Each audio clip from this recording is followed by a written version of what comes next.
Panorama group, जो सोचता है वो करता है। झूठ चेहरे पे सजाना नहीं आया मुझको, झूठ चेहरे पे सजाना नहीं आया मुझको, जिंदगी तुझको बिताना नहीं आया मुझको। रह के दुनिया में भी सीखी नहीं दुनियादारी, रह के दुनिया में भी सीखी नहीं दुनियादारी, करके एहसान जताना नहीं आया मुझको। एक ही शख्स की ख्वाहिश में रहा, एक ही शख्स की ख्वाहिश में रहा, दर बदर ख्वाब उड़ाना नहीं आया मुझको। दुनिया थिएटर है, दुनिया थिएटर है तो नाकाम अदाकार हूं मैं, दुनिया थिएटर है तो नाकाम अदाकार हूं मैं, कोई किरदार निभाना नहीं आया मुझको। नमस्कार, आप देख रहे हैं न्यूज हाट और मैं हूं चंदन झा, सिर्फ सियासत। और पहली खबर सनसनी वाली है खबर, और सनसनी वाली खबर इसलिए है क्योंकि उपेंद्र कुशवाहा पटना से दिल्ली गए, और दिल्ली से जब हम इस प्रोग्राम को रिकॉर्ड कर रहे हैं आपके लिए तो पटना पहुंचने वाले हैं, और पहुंचने वाले हैं तो बात आगे बढ़ सकती है, नई बात जो है हम सबों के सामने आ सकती है। हम इसलिए यह बात कर रहे हैं क्योंकि खबर यह है कि वह प्रेस कॉन्फ्रेंस कर सकते हैं, लेकिन मेरे सूत्र कह रहे हैं कि हो सकता है कि प्रेस कॉन्फ्रेंस अगर नहीं करें किसी वजह से, वजह बहुत सारी है, तो वह जो सोशल मीडिया के जरिए अपने पोस्ट के जरिए राष्ट्रीय लोक मोर्चा यह बात बता देगी कि आखिर कौन कौन सीट है, कौन कौन प्रत्याशी वहां से चुनाव लड़ेंगे। यह भी हो सकता है। अगर प्रेस कॉन्फ्रेंस होती है तो कई सारे सवाल है मीडिया के मन में और आप लोगों के मन में भी, तो मीडिया के माध्यम से उन सारे सवालों का जवाब भी आपको जानने को मिल सकता है। अगर पोस्ट के माध्यम से अपनी बात अगर या सूची कहिए, नाम सीट की घोषणा अगर राष्ट्रीय लोक मोर्चा के द्वारा की जाती है तो इसको अब अलग नजरिए से भी देखा जाएगा। चलिए, क्योंकि देखिए जदयू भी उसी तरीके से, जदयू ने भी कोई प्रेस कॉन्फ्रेंस नहीं की, भाजपा भी उसी तरीके से सोशल मीडिया के जरिए जारी कर रही है अपनी लिस्ट, दूसरी सूची भी आ गई है, सब कुछ है। सम्राट चौधरी घर गए, उपेंद्र कुशवाहा के, नित्यानंद राय घर गए, आज दिल्ली ले गए, वापस की बात हमने आपसे कही दी है। इन सब चीजों के बीच जो मैंने शुरुआत में एक बात कही, सनसनी वाली बात, और सनसनी वाली बात जो है वो आपको हम अब बताते हैं कि उपेंद्र कुशवाहा, देखिए कुछ सीट को लेके तो यह है, और उसमें महुआ वाली सीट को लेके बहुत चर्चा।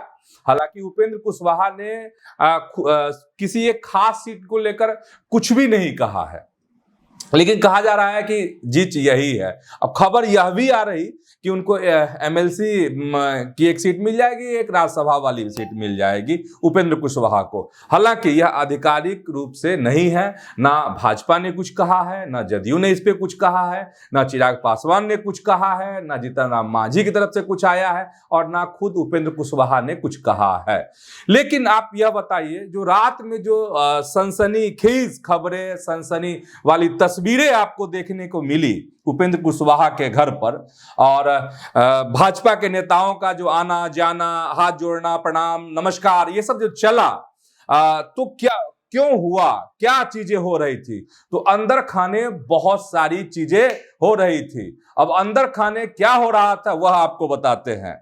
जो मेरे सोर्स बता रहे हैं, जितना जो खबर मेरे हाथ लगी है, उसके मुताबिक भाजपा को इस बात की जानकारी हो गई थी कि बड़ा खेल शुरू हो गया है, और भाजपा को यह मालूम हो गया था कि उपेंद्र कुशवाहा को बरगलाने की कोशिश, अपने तरफ झुकाने की कोशिश शुरू हो गई है।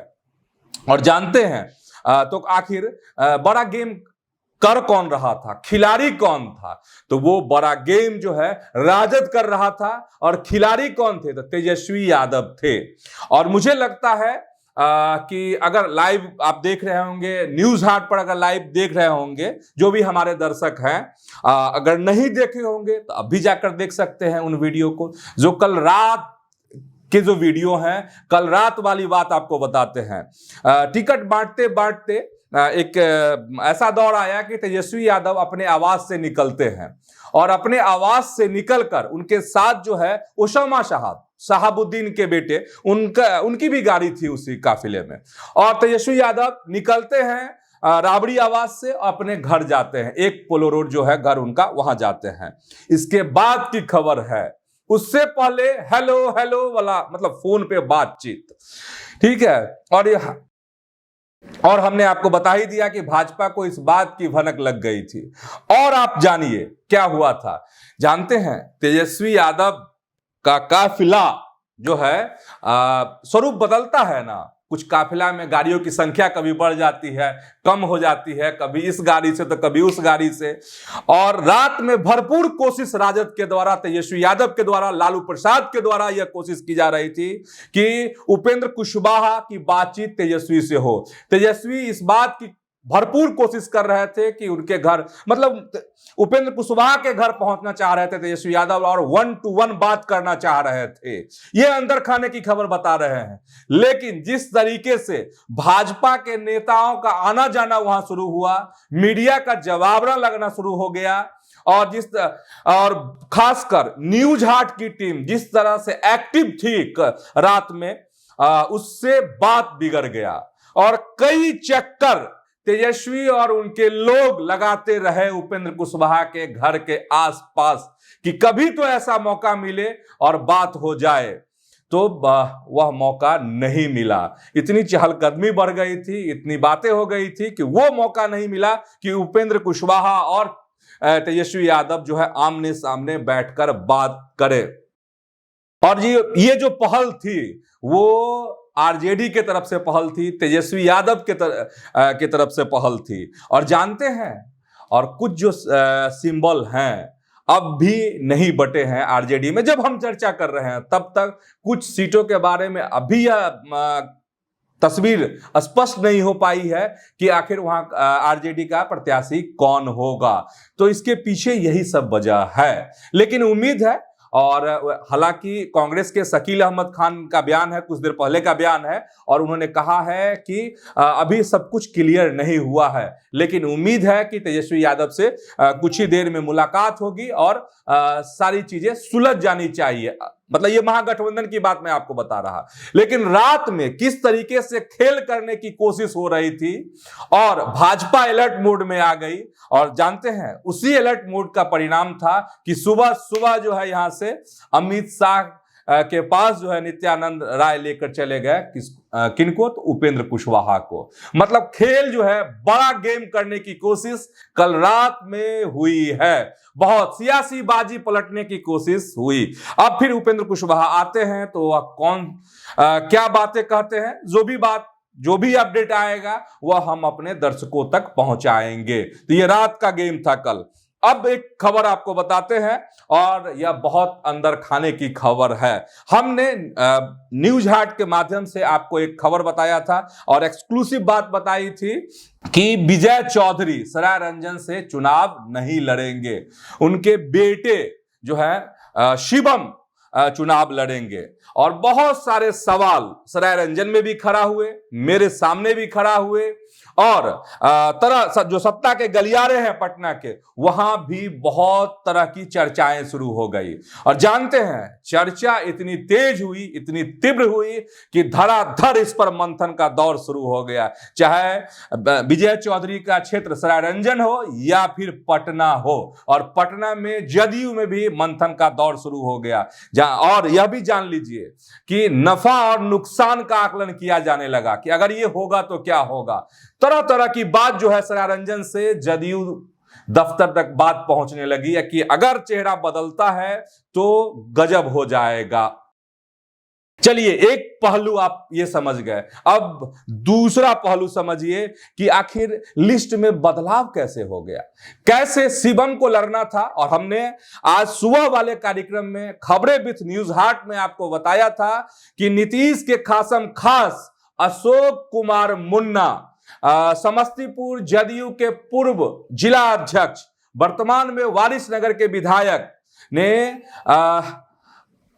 टिकट लिया बेटे के बेटे के लिए, और उनके बेटे जो हैं वह नामांकन भी कर चुके हैं। और दिलचस्प बात, चूंकि उसमें हम बता चुके हैं तो उसको रिपीट नहीं करना चाह रहे हैं, अगर कोई दर्शक नहीं देखे होंगे तो उनके लिए है कि 5 मिनट तक जो उनके खासम खास लोग थे उनको भी नहीं पता था कि अशोक कुमार मुन्ना जो है नॉमिनेशन नहीं करने जा रहे हैं, बल्कि टिकट उनके बेटे के नाम पर मिला है। कहीं कोई तस्वीर नहीं, किसी मीडिया में कोई चर्चा नहीं, उनके समर्थकों को भी इस बात की जानकारी नहीं। ठीक है, तो ये हुआ। वैसे अशोक कुमार मुन्ना नीतीश कुमार के बहुत खास हैं, उनकी गिनती जो है बहुत अलग तरह की गिनती है। कई नाम आप सुनते होंगे, उस कैटेगरी में अशोक कुमार मुन्ना नहीं आते हैं। एक सीक्रेट जो है टीम, उसमें अशोक कुमार मुन्ना आते हैं। तो ये हो गया अशोक कुमार मुन्ना को, मैं समस्तीपुर की ही बात कर रहा। अशोक कुमार मुन्ना जो है अपने बेटे को टिकट दिलाने में सफल रहे, नॉमिनेशन हो गया। इधर विजय चौधरी सब कुछ फाइनल सीएम के पास से कि हाँ विजय चौधरी के पुत्र जो हैं शिवम, एक ही बेटे हैं विजय चौधरी को, उनको टिकट मिलेगा। लेकिन जैसे ही न्यूज हार्ट ने इस खबर को ब्रेक किया, खलबली मच गई, सवाल उठ गए। और जानते हैं क्या हुआ? अब बताते हैं खबर कि लिस्ट क्यों बदली, नाम क्यों बदला, शिवम के नाम क्यों पीछे कर लिए गए। अब जानिए खबर। रामनाथ ठाकुर इसकी वजह बने, और रामनाथ ठाकुर ने कहा कि अगर अशोक कुमार मुन्ना अपने बेटा को खड़ा कर सकते हैं, चुनाव लड़ा सकते हैं, विजय चौधरी अगर अपने बेटा को चुनाव लड़ा सकते हैं, तब तो फिर मेरी बेटी को भी टिकट मिलना चाहिए। कहां से? समस्तीपुर से। असमंजस में पड़ गए। कौन? तो मुख्यमंत्री नीतीश कुमार और भी जो जदयू के जो अगली पंक्ति के जो योद्धा हैं, बड़े सवाल खड़े हो गए कि अगर सब अपने बेटा को सेट करेगा तो हम अपने बेटी को क्यों नहीं चुनाव में उतारेंगे। मामला गंभीर हो गया। अंदर खाने की बात बता रहे हैं आपको, आनन फानन में सब कुछ बदलाव हो गया। रात में हमने खबर ब्रेक की थी और दिन में जो आज सुबह में जो लिस्ट जारी हुई, अब समझ सकते हैं मामला कितना गंभीर हुआ। अब बात सही है, रामनाथ ठाकुर ने जो सवाल उठाया कि सब अगर अपने अपने बेटा को उतारेंगे तो हम अपनी बेटी को चुनाव में क्यों नहीं उतार सकते हैं, हम अपनी बेटी को चुनाव समस्तीपुर से क्यों नहीं लड़ा सकते हैं। इसीलिए सूची में बदलाव हुआ और विजय चौधरी को तैयार किया गया कि नहीं, आप खुद चुनाव लड़िए, बेटा अभी चुनाव नहीं लड़ेगा आपका। और इसी तरह से सब कुछ बदल गया, पूरी तैयारी बदल गई और विजय चौधरी को हामी भरनी पड़ी और फिर सूची जारी हुई। तो यह है अंदर खाने की खबर। 2 खास खबर आपके लिए थी, उपेंद्र कुशवाहा के बारे में और समस्तीपुर की सियासत के बारे में, विजय चौधरी के बारे में। तो फिलहाल आज की सियासत में इतना ही। ऐसे ही आप न्यूज हाट के साथ जुड़े रहिए, खबरों से अपडेट रहिए। लेकिन अपील कि यूट्यूब पर आप जरूर सब्सक्राइब कर लीजिए। किसको? तो न्यूज हाट को। और फेसबुक पर इस न्यूज हाट के पेज को फॉलो कीजिए, लाइक कीजिए। धन्यवाद, प्रणाम।